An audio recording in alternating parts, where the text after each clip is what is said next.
Assalamualaikum warahmatullahi wabarakatuh. Selamat pagi Bu Febriani. Bagaimana kabar Ibu hari ini? Sehat ya. Berarti sudah siap untuk melakukan pendampingan individu yang keempat.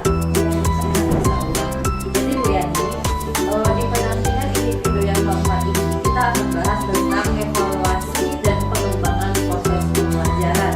Ya, jadi kita nanti ada observasi, kita sebagai praktik akan observasi proses pembelajaran yang akan diintervensi. Jadi ada pun fokus pendampingan kita kali ini adalah yang pertama observasi di kelasnya Bu Yani untuk melihat penerapan dari modul budaya positif, kemudian pembelajaran berdiferensiasi, lalu pembelajaran sosial emosional. Jadi ada tiga hal yang akan diobservasi nantinya. Saya ulangi, budaya positif, pembelajaran diferensiasi, sama pembelajaran sosial emosional. Dan yang kedua itu saya akan melakukan penilaian observasi praktik pembelajaran yang dilakukan. Tapi sebelum itu Bu Yani, selama 1 bulan terakhir ini apa yang sudah berjalan tentang Bu Yani di kediri?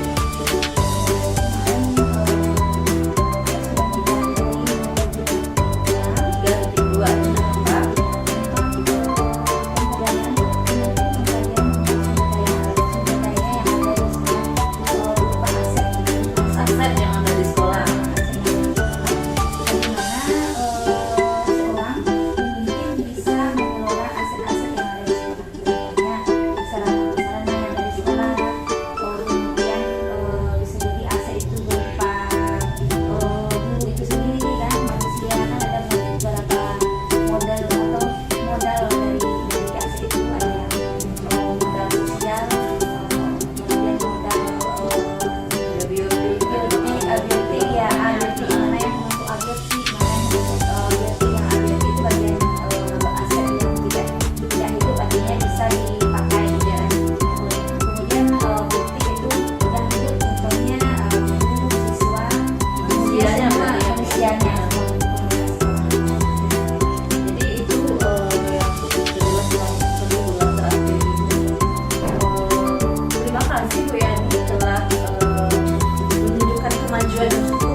Nah, untuk di PI 4 ini Bu Yani, kemarin itu Bu Yani kan sudah mengirimkan RPP ya, atau modul azan kepada saya itu tentang perencanaan proses pembelajaran yang akan Ibu Yani lakukan di kelas nantinya. Dan RPP itu sudah saya baca, sudah saya baca juga, dan kita sudah melakukan revisi juga, dan alhamdulillah sudah selesai dengan RPP-nya. Kemudian Bu Yani, mengenai kita masuk ke hari ini kita masuk ke tahap pra. Sebenarnya kita akan membangun kesepakatan dulu ya, kesepakatan kapan saya bisa berkunjung untuk mengamati proses pembelajaran yang akan Ibu Yani lakukan di kelas. Tentunya tentang 3 hal tadi, pembelajaran diferensiasi, lalu pembelajaran sosial emosional, sama penerapan budaya positif tentunya. Dan ada pun tujuan dari kegiatan kita kali ini yang pra-observasi itu kita membangun kesepakatan dan perlu tahu apa tujuan pembelajarannya, area pengembangannya apa, terus strategi apa yang akan Ibu Yani pakai nantinya ketika proses pembelajaran berlangsung. Nah, kemudian mengenai proses pembelajaran yang akan Ibu Yani lakukan itu pada mata pelajaran apa Bu Yani? Mata pelajaran bahasa Indonesia ya, bahasa Indonesia di kurikulum Merdeka. Di kelas berapa? Di kelas 2. Berarti ini Bu Yani itu adalah guru kelas 2 ya, wali kelasnya, wali kelas 2. Nah, itu kapan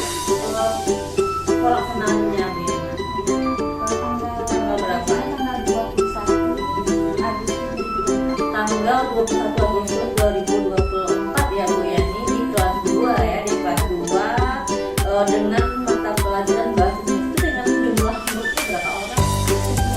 10 orang. Pasti tidak begitu banyak ya, dengan 10 orang. Baik. Nah kemudian itu pada jam berapa udah bisa observasi?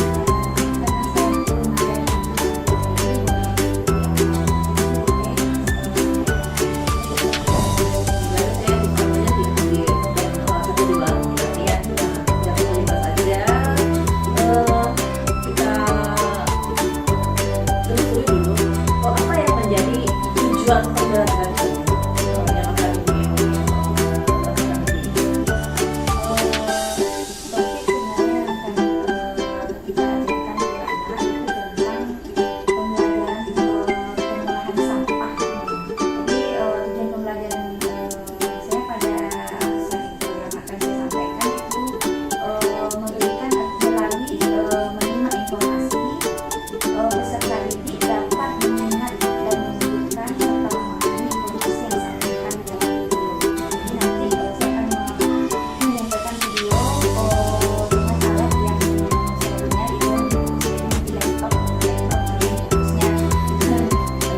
pembelajaran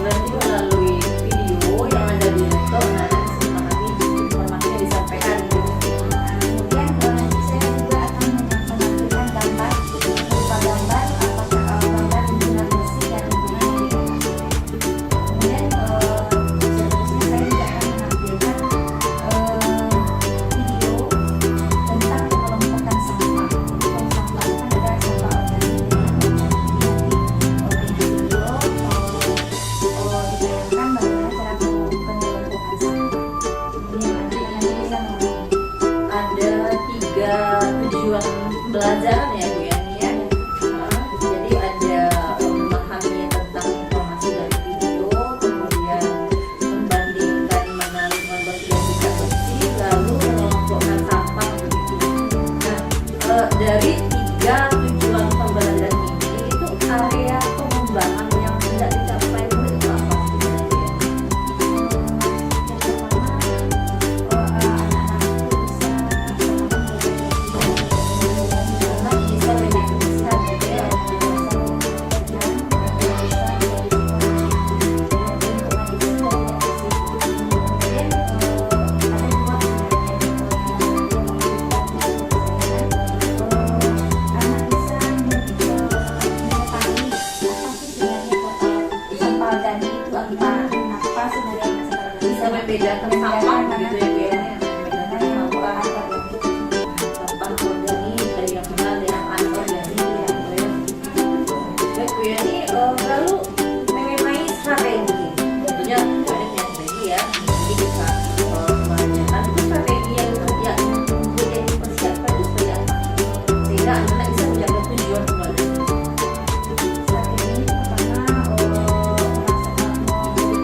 saya akan melakukan kunjungan pada tanggal 21 ya, 21 Agustus 2024 di kelas 2 mata pelajaran bahasa Indonesia di jam 10.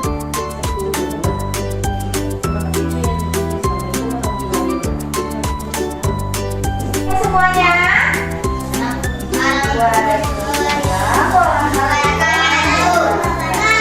Kalau Kak Ibu ucapkan assalamualaikum, apa yang ucapkan? Kamu jawab.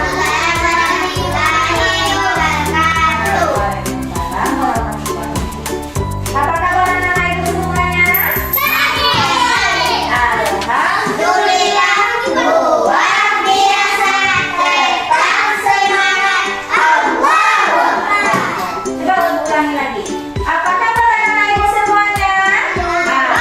Alhamdulillah, luar biasa, tetap semangat, Allahu Akbar. Ada yang sudah sarapan hari ini? Ya, apa sarapannya? Coba. Lontong. Nasi. Ada nasinya.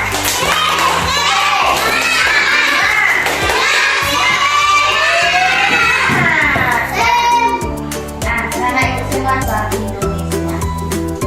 Ya, belajar bahasa Indonesia. Nah, di belajar bahasa Indonesia ini, tujuan pembelajaran kita pada hari ini yang akan kita pelajari adalah nanti Ibu tampilkan beberapa video ya, Rafli. Nanti Ibu tampilkan video. Kamu simak ya. Kamu simak videonya. Ya, kamu simak videonya, kemudian terus kamu perhatikan apa yang disampaikan atau informasi yang disampaikan dalam video tersebut. Kemudian yang kedua, melalui mengamati gambar, Ibu tampilkan gambar nanti ya. Gambar, kemudian peserta didik dapat memahami pesan yang disampaikan dalam gambar tersebut. Jadi ada gambar nanti. Ya, nanti kamu baca apa sih pesan yang disampaikan oleh Ibu. Nah, ya. Kemudian melalui video yang ditayangkan, nah juga Bu tayangkan lagi video itu agar kamu bisa mengelompokkan sampah organik dan sampah anorganik.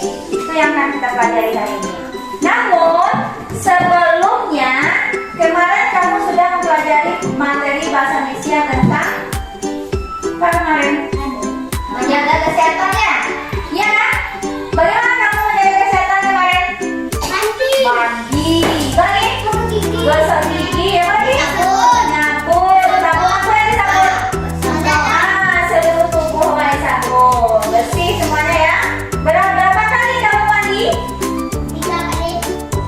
2. Pagi dan sore. Gosok giginya kapan? 2 kali malam. Pagi dan malam. Apabila kamu ketika kamu sedang makan coklat, boleh kamu gosok gigi. Gosok gigi itu apabila mulutnya kotor ya. Dibersihkan. Itu pelajaran kemarin. Sekarang kita pelajari tentang sampah lagi. Ya, mana yang sampahnya sampah organik, mana yang sampah anorganik. Kalau organik itu adalah sampah basah, yang sampah yang bisa dicerna, yang bisa digunakan untuk kompos atau pupuk. Pernah ada sampaikan kemarin? Baik. Ada, tapi tidak beberapa ya. Tapi tidak semuanya. Tapi sekarang kita perluas dulu. Ilmu pengetahuan kita perluas. Jadi itu yang sampah organik. Nanti Ibu akan suruh kamu mengelompokkan mana yang sampah organik dan mana sampah yang anorganik. Anorganik itu yang tak bisa Dioleh. tidak bisa diolah. Ya, kalau kubur di tanah tetap seperti itu. Apa contohnya? Kalau sebelum Bu mengetahui apa contohnya? Sebelum kita pelajari, diletakkan dalam tanah banyak berubah-ubahnya loh. Pak kubur di dalam tanah. Sampah. Iya, sampah apa? Sampah basah. Sampah plastik. Sampah plastik. Kalau sampah plastik dimasukkan ke tanah lah. Cuma ada itunya lah. Tidak itu dia, tidak berubah dia seperti itu juga.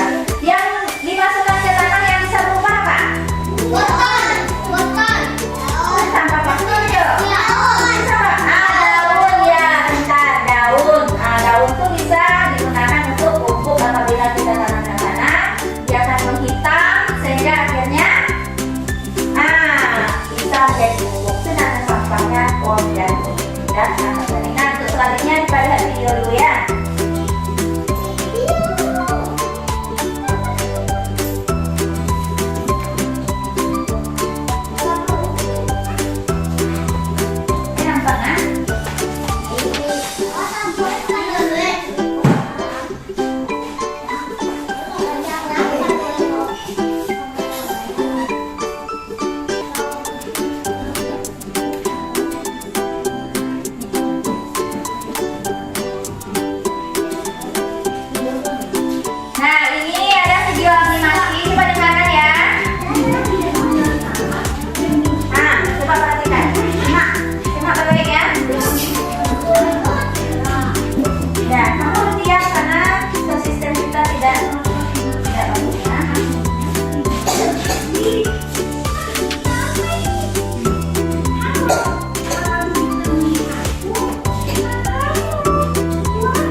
Menjadi kompos dia, jadi pupuk. Nah, kemudian kalau ini sampah anorganik seperti plastik tadi ya, plastik Milo namanya nih. Kemudian yang berbentuk botol aqua, ya itu yang harus kita ketahui. Nah, dari keterangan tadi ada yang kamu tanyakan? Dan kalau tidak, sekarang kan sudah ibu bagi kelompok ya, kelompok Kamboja, kelompok Mawar, kelompok Belagi. Jadi tugas kamu hari ini di kelompok kamu, ibu suruh kamu mengelompokkan ya, mana yang sampah organik dan mana yang sampah anorganik. Ibu sudah sediakan alatnya ya. Ini di sini udah campur nih, mana yang sampah organik, mana sampah anorganik. Ya, dicampur ya. Nanti kamu pilah-pilah, kamu ambil sampah yang ada di plastik ini, kamu masukkan ke dalam kotak yang sudah ditulis. Nah, kamu tahu tulisannya kan? Ini sampah organik, ini sampah anorganik. Kamu masukkan ke dalam nanti. Tugas kamu bekerja sama ya, Cak? Nah, tugas kamu bekerja sama. Bisa dipahami anak ibu? Bisa?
melakukan modifikasi lingkungan belajar. Yang mana tadi Bu Yani kan mengumpulkan murid, mengatur tempat duduk mereka, sehingga mereka itu bisa saling berinteraksi dalam kelompok mereka.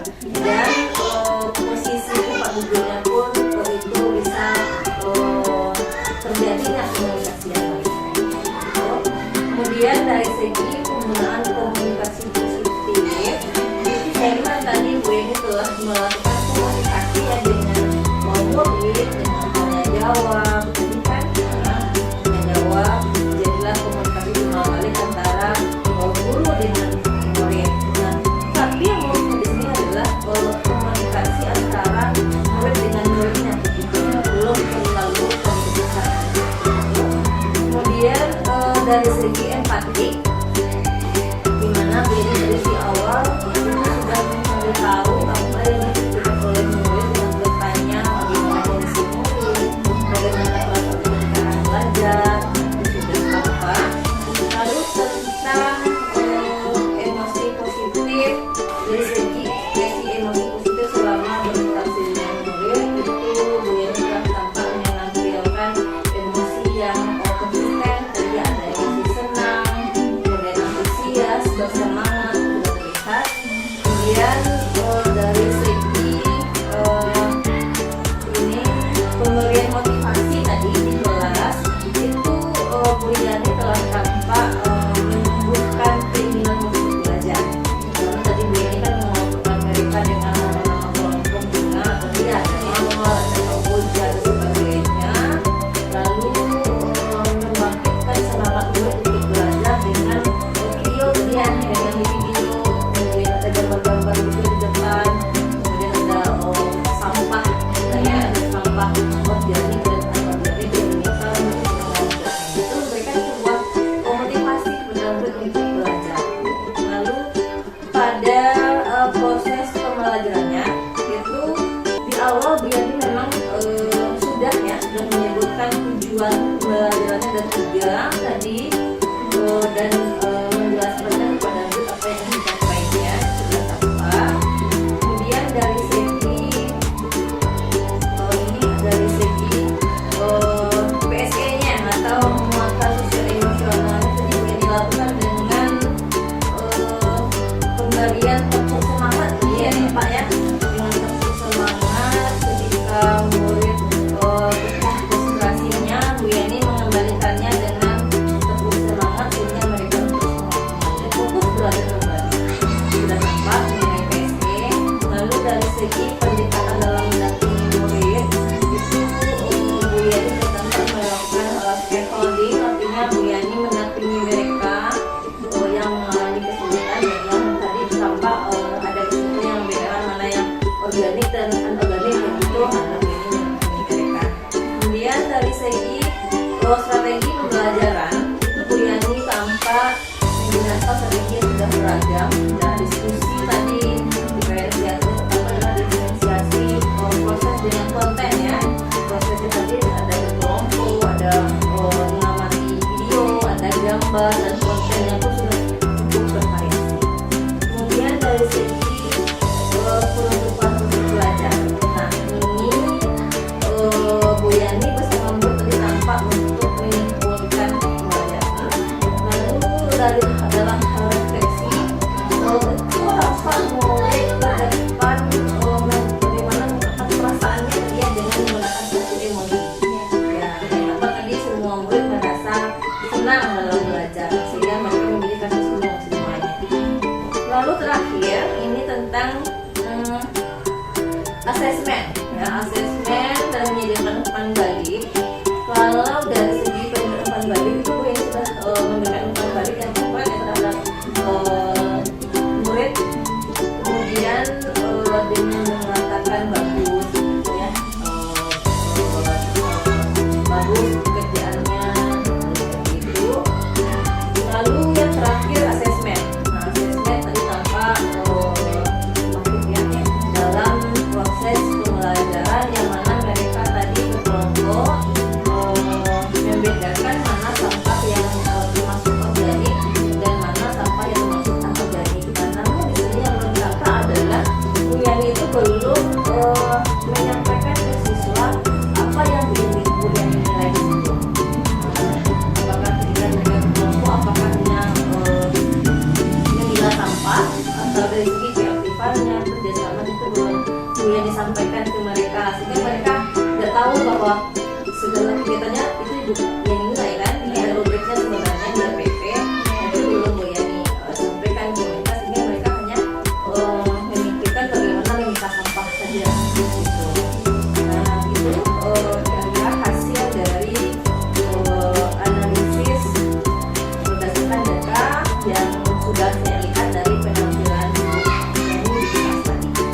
Nah kemudian bagaimana perasaan Bu Yani setelah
berjalan dengan baik. Ya, di PI yang dipakai gimana? Dari segi bimbingan terhadap pembelajaran juga kita Baik ya.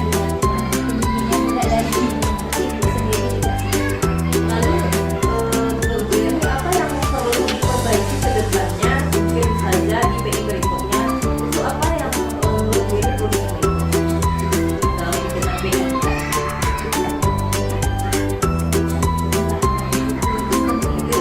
Tidak begitu. Kayak dan menurut Bu Yani di PI 4 ini sejauh mana kebermanfaatan PI 4 ini bisa membantu Bu Yani untuk mengimplementasikan pembelajaran di masa pandemi?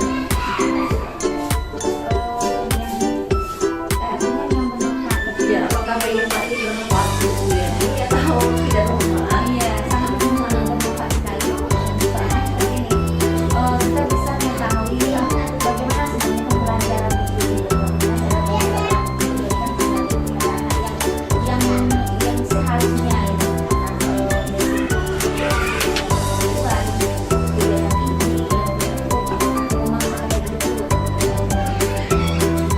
Lalu terkait dengan pembelajaran daring ya, ini pembelajaran daring yang ada di LMS itu jika ada hal-hal yang perlu diingatkan, itu menurut saya sebagai pengajar praktik dan fasilitator Bu Yuni. Kemudian apapun yang diingatkan di LMS saya selalu mencatatnya di jurnal pemantauan pembelajaran daring. Nah, kemudian yang paling penting lagi untuk PI 5 ke depannya itu ada beberapa hal yang perlu saya sampaikan ke Bu Yani terkait dengan pelaksanaan pembelajaran untuk pendahulu juga, tapi Bu Yani harus benar ini sudah menjawabnya. Ada 3 tahap juga, ada pra observasi, ada observasi dan pasca observasi. Yang mana di aksi dan adopsi kita Bu Yani kan sudah mulai lakukan pra observasi dengan Ibu Mira, dengan Bu Mira. Bu Mira ini kelas berapa? Kelas 1. Yang mana saya melihat yang senjata Bu Yani di bulan ketiga Bu Yani sudah mengirim video dengan Bu Mira terkait dengan pra observasi di kelas 1 itu udah pembelajaran yang akan dilakukan oleh Bu Mira. Nah, Bu Yani setelah Bu Yani melakukan pra observasi tersebut, setelah PI 4 ini maksudnya itu Bu Yani harus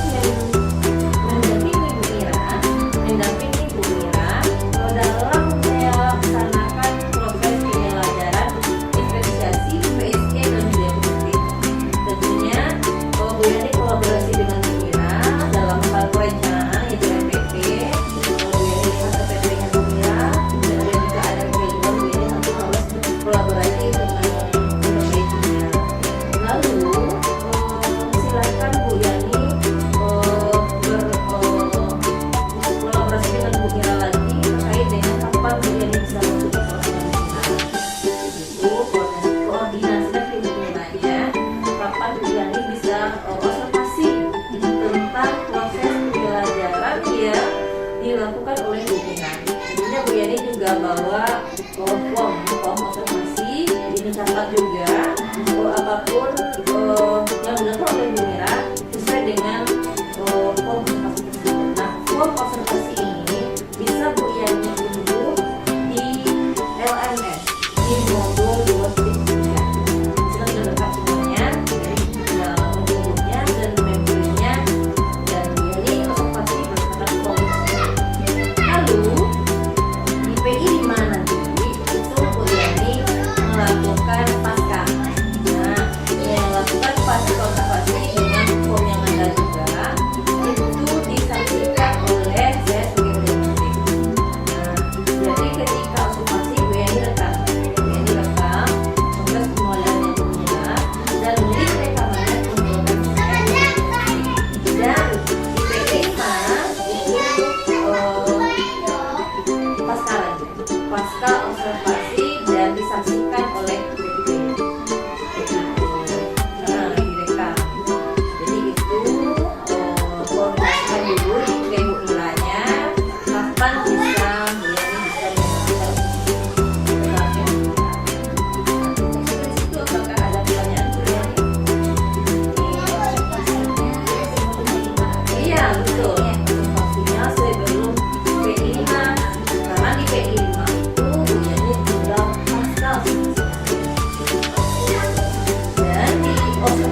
di sekolah ini